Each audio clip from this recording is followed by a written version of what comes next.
December 7th, 1941, 7:55 a.m., Pearl Harbor, Oahu, Hawaii. The morning sun had barely burned through the haze when the world shattered into fire. On Battleship Row, the steel hulls of the U.S. Pacific Fleet gleamed beneath the calm harbor waters. Then, without warning, the air was torn apart by the whine of engines and the metallic shriek of diving aircraft. The first torpedo struck the USS West Virginia with the force of a god's hammer. The entire ship lurched, metal groaned, and men were thrown from their bunks as if the ocean itself had risen in fury. U.S. Navy After-Action Report, Deck 1941. Amid the chaos, one sailor, a musician, not a warrior, stumbled to his feet. Musician First Class Adone, Calderone, age 22, had been polishing his cornet in the band room moments before the first explosion. Now he was staring at a wall of flame and oil-black smoke rolling through the compartment. Somewhere deep within the West Virginia, the band's instruments lay shattered, their polished brass twisted into grotesque shapes. The melody of peacetime had ended in an instant. He didn't know it yet, but his next move, a decision born of pure instinct, would save dozens of lives. The West Virginia, affectionately known as the WWII, was moored beside the Tennessee along Ford Island. When the first Japanese torpedo slammed into her port side, the sound was deafening. Metal buckling, rivets screaming. The ship heeling over to port as compartments flooded in seconds. Pacific Fleet Damage Report, 1942. Calderone, like hundreds of others, had trained for parades, not war. The ship's band, the pride of the battleship, was meant to play for ceremonies, dances, and departures. Yet in those first seconds of the attack, every man, musician or machinist, was suddenly part of the battle for survival. He sprinted through smoke-filled corridors toward his battle station, clutching a gas mask and flashlight. The decks vibrated beneath him as more torpedoes struck. Each impact sent a shockwave through the steel. 1, 2, 3, 4. The air grew thick with cordite and fear. Around him, sailors shouted orders, their voices drowned by the shrill whine of aircraft and the crackle of fires racing down oil-slicked decks. USS West Virginia deck log, 1941. Above, the sky had become a churning mass of death. The Japanese Nakajima B-5N Kate torpedo bombers swept low over the harbor, releasing their deadly cargo in synchronized waves. From the decks of the Arizona, Oklahoma, and California, sailors returned fire blindly, some still barefoot, others dragging hoses or carrying wounded comrades. The harbor water, once crystal blue, now boiled black with oil and flame. Inside the West Virginia, compartments began sealing automatically, trapping men below decks. Calderone pushed deeper into the ship, trying to reach a communications line. The intercom was dead. The phones were silent. The lights flickered once. Then darkness swallowed everything. The temperature rose rapidly as fires raged in the aft sections. Steam hissed from ruptured pipes. In that darkness, the transformation of a musician into a savior began. He wasn't alone. Around him, a handful of sailors, damage controlmen, cooks, and bandsmen, gathered in the dim emergency light. Their faces were streaked with sweat and soot. Someone yelled that the ship was listing too far. They'd capsize if they didn't counter-flood immediately. Calderone followed the men down 2 decks into knee-deep water, the sound of gurgling steel echoing through the hull. Damage Control Division Report, Deck 1941. The West Virginia had taken at least 7 torpedoes. On any other day, that would have been fatal. But Lieutenant Commander John Harper ordered counterflooding on the starboard side, an emergency maneuver designed to balance the ship. Valves groaned as sailors used wrenches and bare hands to twist them open.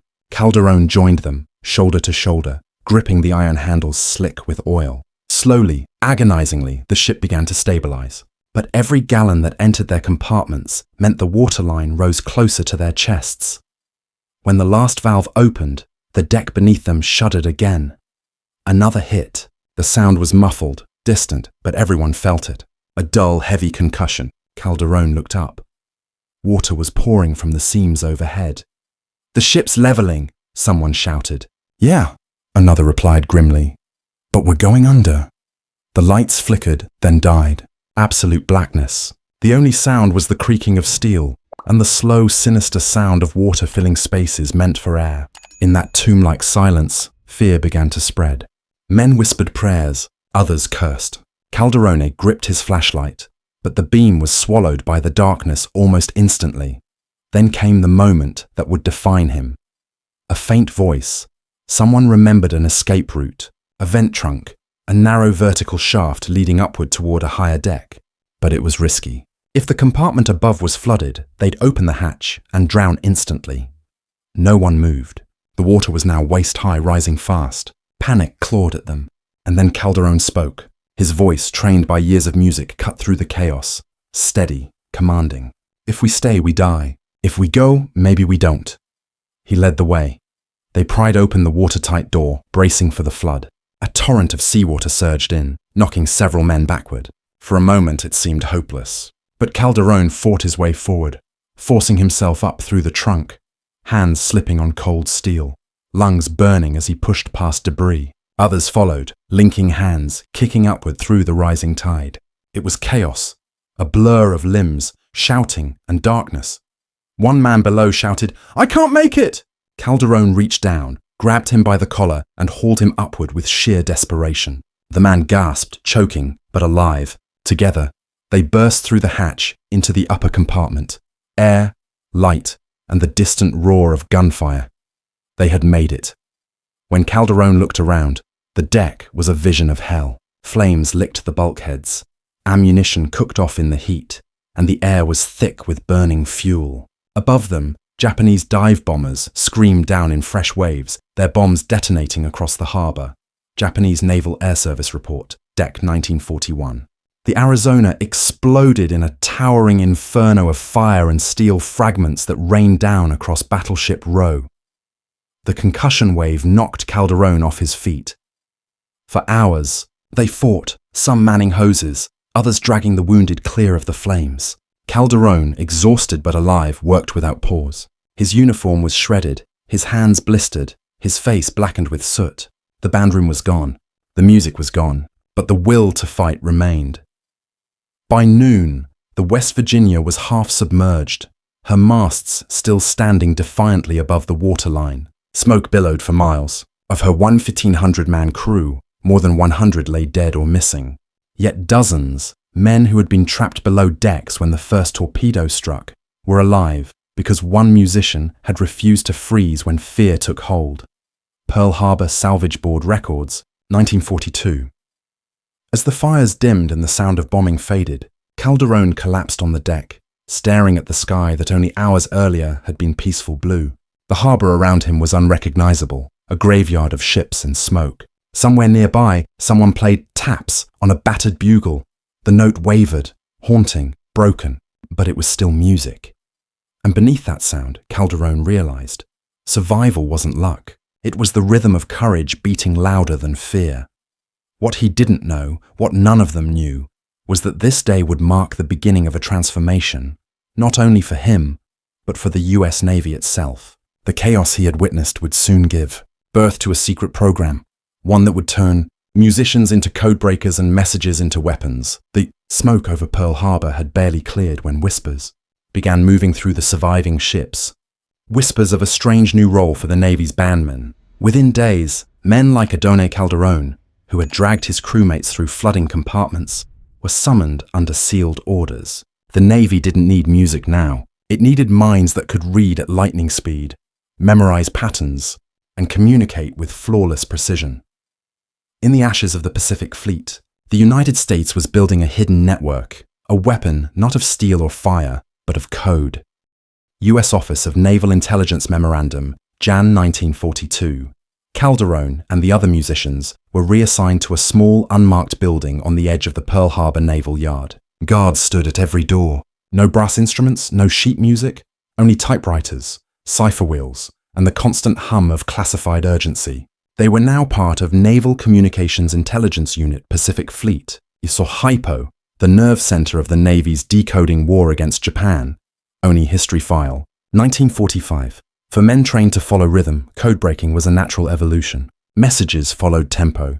Short, long, pause, a kind of mechanical symphony. Each intercepted signal was a note in a deadly composition. Calderone's musical discipline, his instinct for timing and repetition, became a vital skill.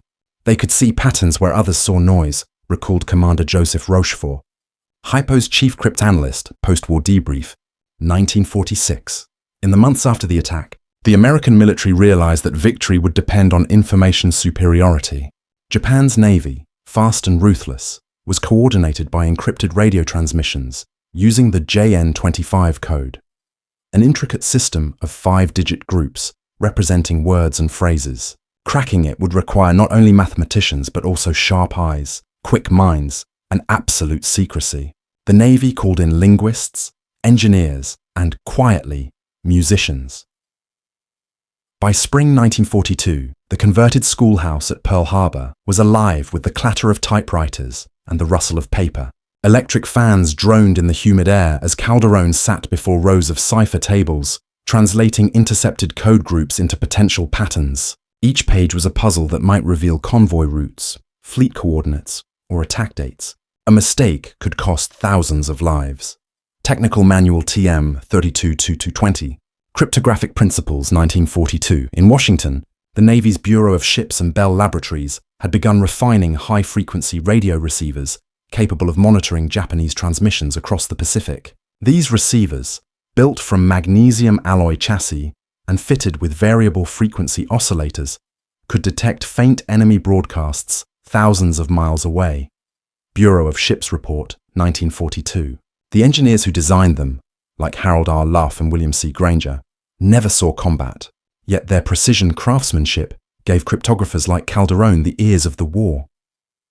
Each intercepted burst of Morse code arrived as a faint hiss of static. Every dot and dash had to be captured perfectly, logged, and passed to decoding desks.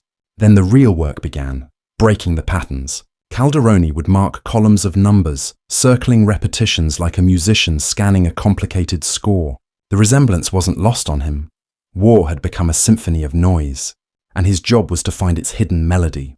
Communications Intelligence Analysis Log, Ma 1942. It was in May 1942 that all this unseen effort would bear fruit, and the world would feel its first shockwave. In a cramped decoding room, Lieutenant Joseph Finnegan ran his hand down a fresh intercept. The message was short, encrypted in JN25, but one recurring pattern caught his eye. After hours of analysis, a translated phrase emerged. AF is short of water. Hypo-analysts believed AF referred to a Japanese-held location. Admiral Chester Nimitz needed confirmation, and Calderone was among those assigned to monitor transmissions for proof. U.S. Pacific Fleet Intelligence Bulletin, May 1942, Rochefort devised a ruse. A message was sent in plain English from Midway Island, stating that the base's water distillation plant had failed. 2 days later, Japanese intercepts reported that AF was indeed short on water. The code was broken. Japan's next target was Midway Atoll. From that moment, the cryptographers' invisible war shifted the entire Pacific balance. Thanks to their work, Nimitz could position his few remaining carriers exactly where they were needed. On June 4, 1942, dawn broke over the Pacific like a sheet of steel. The Battle of Midway had begun. 3 Japanese carriers, Akagi, Kaga, Soryu, launched waves of aircraft toward Midway. They believed the American fleet was hundreds of miles away, but waiting beyond the horizon were 3 U.S. carriers, Enterprise, Hornet, and the battered Yorktown, guided into ambush position by intelligence from Hypo. Combat narrative. Battle of Midway, 1943. At 10:25 a.m., dive bombers from the Enterprise struck. The precision was terrifying. 1,000-pound bombs piercing flight decks, igniting aviation fuel, turning steel giants into burning wrecks. Within minutes, 3 of Japan's carriers were engulfed in flames visible for 20 miles. Admiral Nagumo's flagship, Akagi, took a direct hit through her hangar deck, detonating fuel lines. By 10:46, she was doomed. U.S. Naval War College analysis, 1945. While American pilots fought in the sky, men like Calderone sat in their decoding rooms, intercepting desperate Japanese transmissions, frantic requests for reinforcements, partial coordinates, garbled distress calls. One message read simply, "All planes lost. Ship cannot be saved." Intercept log, June 4, 1942. Midway was not won by numbers. It was won by foresight, by sound, by rhythm, by the coded symphony of intelligence. The United States had sunk 4 Japanese carriers crippling the enemy's offensive power in a single day. But behind that triumph, the musicians and engineers who made it possible remained in silence. Their names were classified, their efforts hidden under layers of top secret.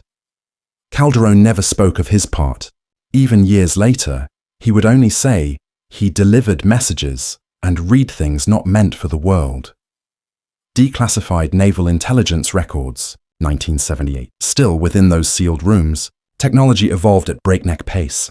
The Navy introduced SIGABA, a massive rotor-based encryption device weighing nearly 600 pounds, developed by cryptographic engineer Frank Rowlett and electrical wizard William Friedman. Unlike the German Enigma, SIGABA's internal rotors changed irregularly, producing over 1043 possible settings. It was, for its time, unbreakable. Technical Bulletin, U.S. Army Signal Corps, 1943.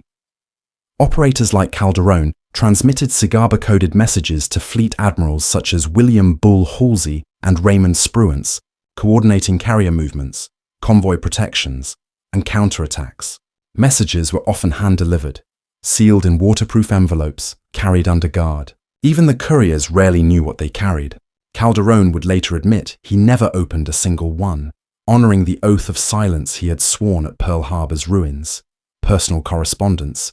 1975. Through 1943 and 1944, the tempo of the Pacific War quickened. Codebreakers tracked Japanese supply convoys to Rabaul and the Solomons. Engineers improved portable radio intercept sets, shrinking them to half their former weight, from 120 pounds to 60, allowing airborne units to monitor enemy chatter. Signal Corps Field Test Report, 1944. Every message intercepted, every cipher broken meant fewer ambushes, fewer men lost at sea. And somewhere in that relentless rhythm, Calderone's story blurred into thousands like his. Invisible soldiers of silence, translating chaos into clarity. Yet, as the war's tide turned, the cost of secrecy deepened. Codebreakers weren't celebrated. They vanished into new postings, new fronts, their wartime heroism buried under classified stamps. Calderone's hands, once meant for a trumpet, had delivered intelligence that shaped the fate of fleets, but outside the wire fence compounds, no one would ever know. When asked decades later what he remembered most, he didn't mention the codes or the secrecy. He spoke instead of the sound, the rhythm of tapping typewriters, the hum of the fans, the low voices reading intercepted transmissions. It was like music, he said quietly. Only every wrong note meant someone died. Interview notes, 1983. The battle for information supremacy had begun in the darkened hull of a sinking ship, and for men like Calderone, it would not end with the guns, because now they understood. The war was no longer just fought on land or sea. It was fought in the silence between dots and dashes, in the code. By 1945, the Pacific Ocean was no longer a Japanese empire's playground. It was an American orchestra, conducted through wires, frequencies, and coded rhythms. Every convoy, every task force, every bomber formation moved in synchrony across thousands of miles of open sea, and at the heart of that symphony were the men who learned to listen. The cryptographers, the radio technicians, the former musicians who had turned harmony into warfare. U.S. Strategic Bombing Survey, 1946. The transformation was total. What began in smoke and panic at Pearl Harbor evolved into the most sophisticated communication network of the Second World War. From field radios to encryption hubs, the U.S. Navy had become a living machine of information, one that anticipated enemy movement before steel even met water. Calderone's world of signals and secrecy spread outward like an electrical pulse, guiding fleets through night seas and invisible storms. Each intercepted whisper from the enemy became an overture of opportunity. Japanese admirals, once confident in the strength of their Zero fighters and Yamato-class battleships, now fought blind. Their coded orders, intercepted and unraveled, betrayed them long before their fleets sighted the horizon. It was like fighting a ghost that already knew where you'd turn, one captured Japanese officer confessed after the war. Allied Interrogation Record, OC 1945. In the months following Midway, the Allies pushed relentlessly west. Tarawa, Saipan, Leyte Gulf. At every step, naval communications decided timing and precision. American forces landed on beaches exactly between tides. Bombers struck convoys minutes before they dispersed. Submarines appeared in shipping lanes the Japanese thought secret. None of it was coincidence. Each victory bore the fingerprint of invisible intelligence, of men who could read the silence of the sea. Office of Naval Communications Report, 1944. But the impact wasn't only strategic, it was psychological. For the sailors and Marines who once felt powerless under the surprise at Pearl Harbor, each decoded transmission was a measure of vengeance, a restoration of control. The Navy's codebreakers became quiet heroes of morale, their work whispered about but never named. In ready rooms and radio shacks, rumors spread that the music men were somehow involved, that a handful of band players had cracked the Japanese fleet open like a drum. Calderone never confirmed it. He couldn't. The oath of silence he swore in 1941 still bound him tighter than any uniform. But when he saw headlines announcing the destruction of the Yamato, Japan's pride, sunk under American bombers guided by decrypted intelligence, he allowed himself a rare smile. The ship's coordinates had been predicted days before it sailed. Information had killed a Titan. Naval Combat Intelligence Review, May 1945. Behind those triumphs stood the engineers, the uncelebrated minds who built the instruments of modern command. In Washington, electrical engineer Louis Tordella refined frequency-hopping systems to prevent enemy eavesdropping. At the Naval Research Lab, physicist Agnes Meyer Driscoll improved cipher machines' internal rotors, making enemy imitation nearly impossible. Their work allowed commanders like Halsey and Nimitz to transmit across oceans without fear. Every message Calderone once carried by hand was now pulsing through secure channels faster than a torpedo crossed a harbor. Bureau of Engineering Innovation Summary, 1945. Yet progress came at a human cost. The cryptographic rooms, sealed from sunlight, were filled with exhaustion and silence. Men who once played waltzes and marches now lived inside machines. They watched patterns instead of sunsets. The rhythm that guided their war had no melody, only tension. Calderone wrote in a letter years later, "It wasn't the fighting I remembered. It was the waiting, the endless listening for something that might never come, but always did." Personal letter, 1959.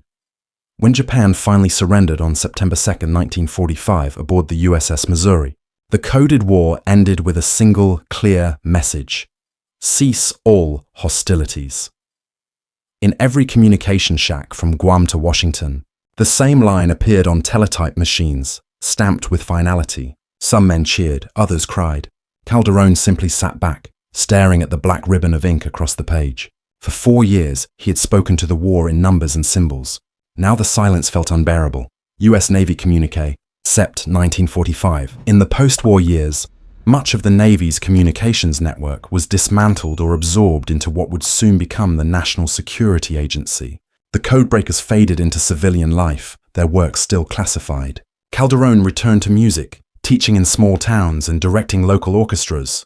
But behind every note, he heard the tapping rhythm of Morse code, the soundtrack of a world that had nearly ended. Historians now recognize that what saved the Pacific Fleet wasn't just courage, it was communication, the ability to hear, to interpret, to adapt. From the counter-flooding of the West Virginia to the decoding tables of Station Hypo, it was a chain of understanding that linked chaos to order. U.S. Naval History Review, YE 1972. Even the Axis powers in post-war analysis admitted they had underestimated American coordination. German and Japanese officers alike expressed disbelief that the US could rebuild its shattered fleet and decode complex systems within months. "We thought them reckless," wrote one Japanese cryptographer, "but they were organized beyond comprehension." Tokyo War Ministry Report, 1946. That organization, born from the very discipline of musicians like Calderone, became the model for the next century of warfare. The same principles of rhythm and synchronization that once guided bands on parade grounds now formed the backbone of network-centric strategy. During the Cold War, these methods evolved into global communication grids, satellite relays, radar triangulation, early warning systems. By the Gulf War of 1991, American forces moved with precision, born directly from the lessons of 1941. Connect everything, know everything, act before the enemy can think. Defense Systems Historical Analysis, 1991. But even as technology advanced, the human truth endured. The greatest signal in war remained courage. In that flooded compartment aboard the West Virginia, Calderone's decision to act, to open a hatch when others froze, echoed louder than any machine. His instinct to lead men upward through darkness mirrored the codebreaker's work years later. Finding light in the chaos, survival in the unknown. When he spoke in his 90s, Calderone's voice still carried the tempo of that day. It wasn't bravery, he said. It was doing the next right thing when nobody else could see. Oral History Interview, 2014. Through his hands passed music, messages, and men's lives. He bridged the two halves of the Navy's war, the chaos of Pearl Harbor and the calm precision of intelligence. And in that bridge lay the truth of victory, that wars are not won by machines or medals, but by the invisible rhythm between them, the discipline to act when fear demands stillness. Today, the West Virginia rests peacefully at the bottom of Pearl Harbor, its hull a silent monument beneath the waves. Divers still find twisted brass instruments within its remains, mute echoes of the ship's band. Some say you can feel the vibration of unseen notes when you touch the steel. Maybe it's memory. Maybe it's the echo of a musician's heartbeat that refused to stop. On December mornings, when the sun cuts through the harbor mist and strikes the memorial's white arch, it glints across the water like a trumpet's flare. Somewhere perhaps the music plays again. Quiet, steady, unbroken. Because from the ashes of Pearl Harbor came a truth the modern world still follows. In war, connection is survival, and the rhythm of courage never fades.